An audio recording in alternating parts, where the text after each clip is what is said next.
Hi guys, welcome to The Attic. My name's Mark Jago. I'm a philosophy professor in the UK, and today I thought I would talk to you about how do you go about finding a supervisor for your PhD. So how do you find a PhD supervisor?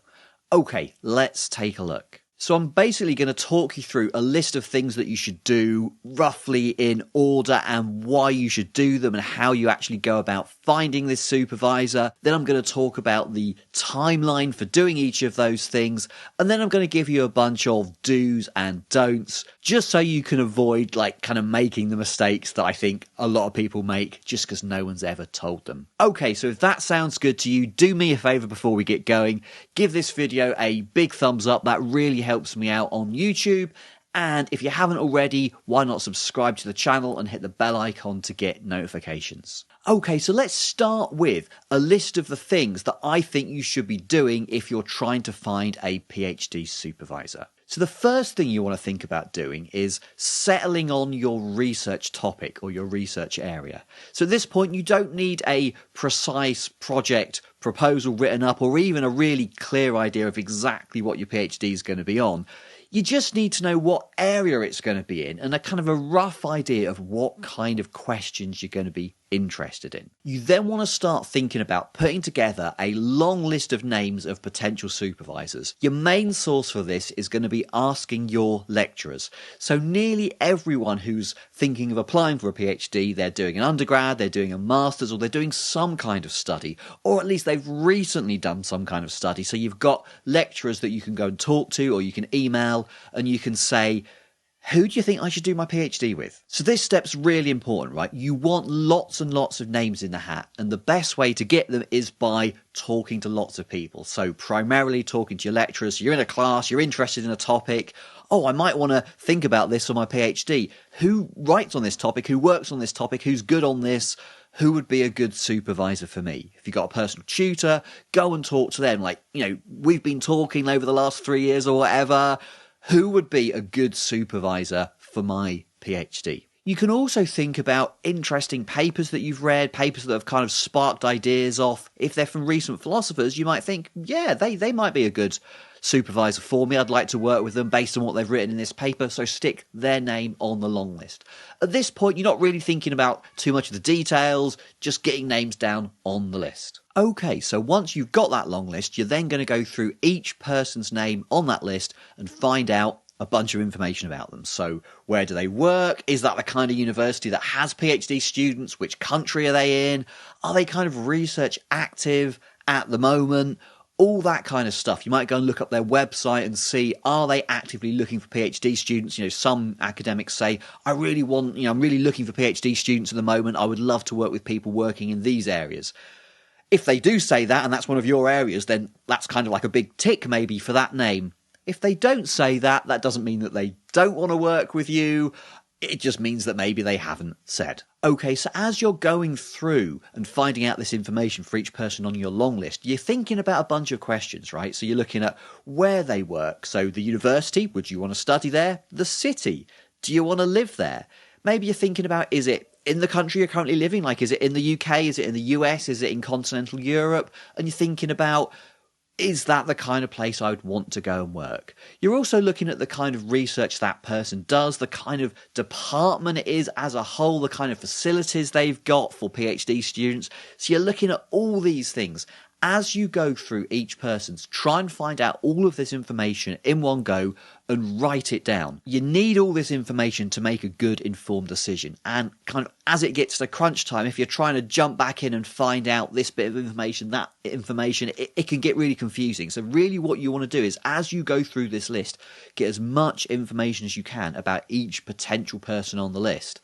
Make a big, chart, a big spreadsheet. That will help you to narrow it down to a short list. Okay, so once you've got all that information about everybody on your long list, you're going to start evaluating that information and you're going to put together a short list. And the idea is you rule out anyone where you're not happy to work, anywhere you're not happy to live, so that every name on your shortlist is someone that you would be pretty happy to work with at a university you want to go to in a city that you're, reasonably or really excited about living in. Okay, so everyone on the shortlist is a real contender, something that you would be excited about doing your PhD with. Okay, whilst you're doing this, or maybe after you've done this, it's time to get your project proposal together. So at this stage, I would say just do a really informal and short proposal. Here's why you should make it short.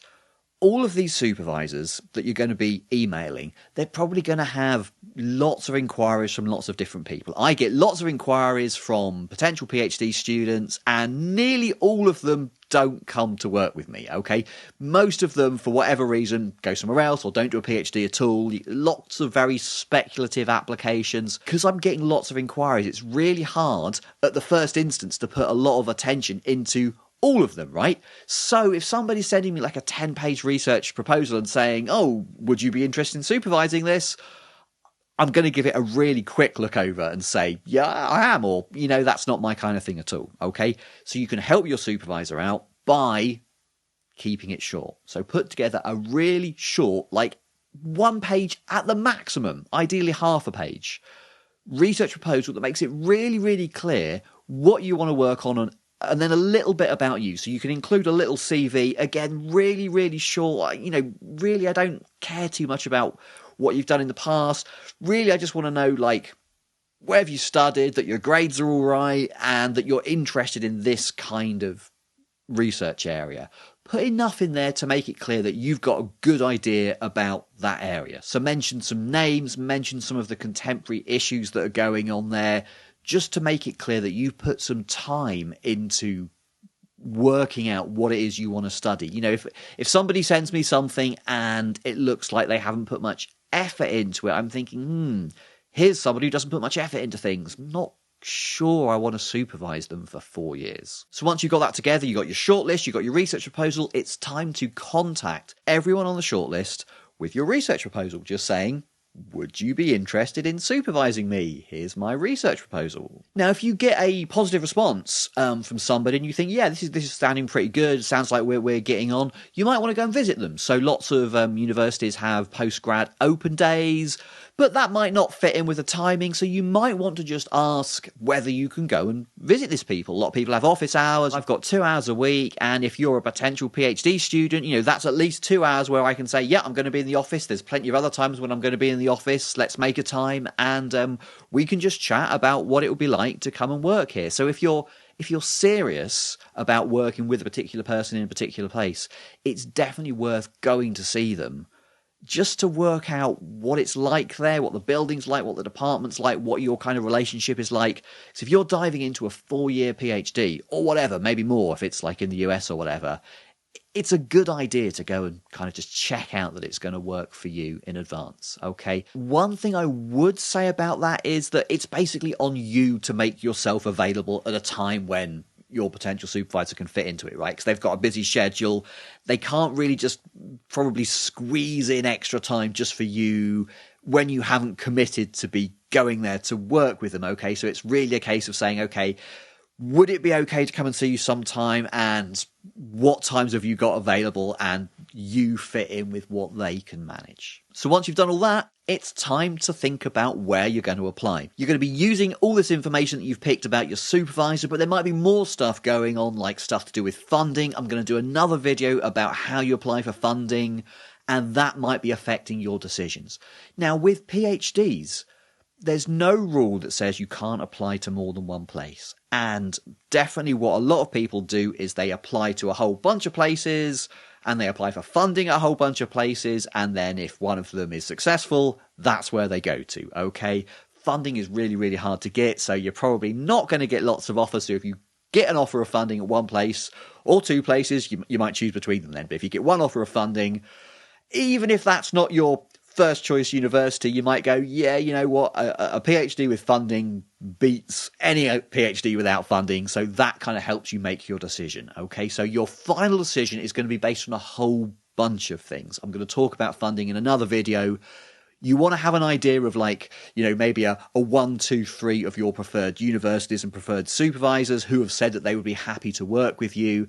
So at this point, you're going to be applying to the universities, applying for funding, and seeing what happens. Let's quickly talk about the timeline. When are you going to do each of these steps? It's basically all going to be fixed by whether you're going to be applying for funding or not. So if you're not applying for funding, then it kind of doesn't really matter too much, because most PhD programs have a rolling deadline and you can apply at any time throughout the year. However, I would say if you're thinking of doing a PhD, why wouldn't you apply for funding? Funding is really competitive, so there's no guarantee that you're going to get it. But if you're already saying to yourself, I'm probably not good enough to get funding, then do you really want to be doing a PhD? So if you've decided that you do want to do a PhD, I would suggest going for funding, and that is really going to fix the time scale of this stuff, okay? Lots of funding deadlines, they're going to be around January, February, something like that. So if you're going to be starting in September or October 2023, the funding deadline will be January or February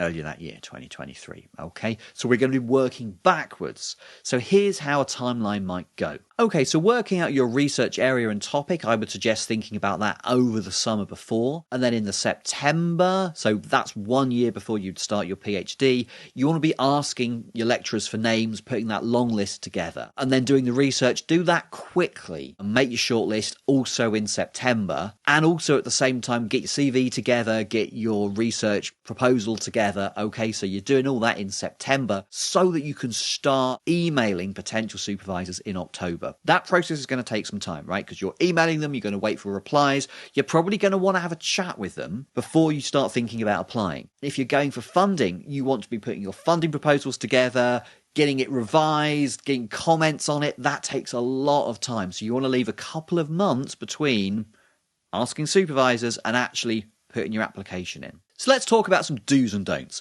You should do all of the following things. So start early, especially if you're going to be applying for funding. The earlier you start, the better. This throws a lot of people, particularly if you are going undergrad and then masters and then PhD, right? So you've just started your masters in September, the year before your PhD. You're kind of getting used to a whole new university, a whole new cohort. But what I'm saying is pretty much straight away then in September when you start your masters, that's when you need to be thinking about your PhD. So even though you just started your masters, you got to be thinking a year ahead, at least a year ahead. So as soon as you started that master's, you start your classes, you want to be asking your lecturers, who should I be doing my PhD with? So when you make contact with a potential university thinking about that shortlist, ask if they have in that department a dedicated postgrad admissions person or a PhD funding advisor or something like that. Somebody whose job it is to guide you through the process of admissions and applying for funding. You probably don't want to dump all of that on your supervisor. It's if they have a dedicated person who does that as part of their job, you want to ask those questions straight to that person. So look up their website, get hold of their email, work that out. Like I said, when you're making contact with potential supervisors, keep it short. If you're writing an informal project description and a bit about you, just keep it really short and to the point. Also, when you're contacting potential supervisors, be really clear about what you're asking. So when do you want to start? If you're asking in, May, that you want to do a PhD, okay, well, are you applying for the September coming up? That's pretty short notice, so maybe you're not applying for funding there. Or are you starting really early, so you're applying for a year and a half away? That's September, in which case you've got loads of time to think about funding. Just be really clear when you get in touch with that supervisor what it is you're asking, what it is you're after, and what you would like them to do for you. Here's some things I think that you should avoid doing when you're getting in touch with potential supervisors. So first up, just don't ask them any questions that are easily Googleable. Like, what do you work on? Where's your university?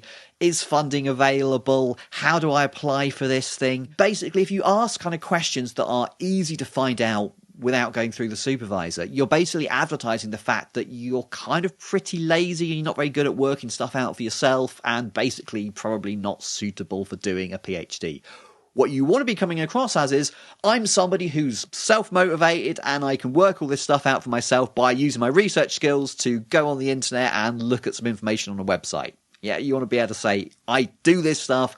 You don't want to be coming across as like, yeah, I can't really be bothered to do that. Don't say something like, oh, I was looking through your university's website the other day and I saw that you are interested in the same things as me. If you say that, like, you're basically saying, I know nothing about you other than what I just read the other day, but hey, let's do a PhD together. You don't really want to come across like that. Really, it wants to be much more, I really want to do my PhD with you. Maybe I've read some of your papers. Maybe I've kind of, got involved in your ideas in my undergrad or whatever, and I've decided it's you that I want to do the PhD with. So you don't have to be this kind of completely arse-licking, I think you're the most wonderful philosopher.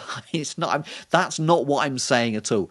You just want to make it look like you've put some thought behind choosing who you want to do your PhD with. And absolutely never email everyone in the department saying, hey, I'm looking for a supervisor. Would anyone like to do it? That sounds pretty obvious, but I can't tell you how often this happens. Like, I get a weird email saying, oh, I want to do a PhD in this topic that's nothing to do with what I do.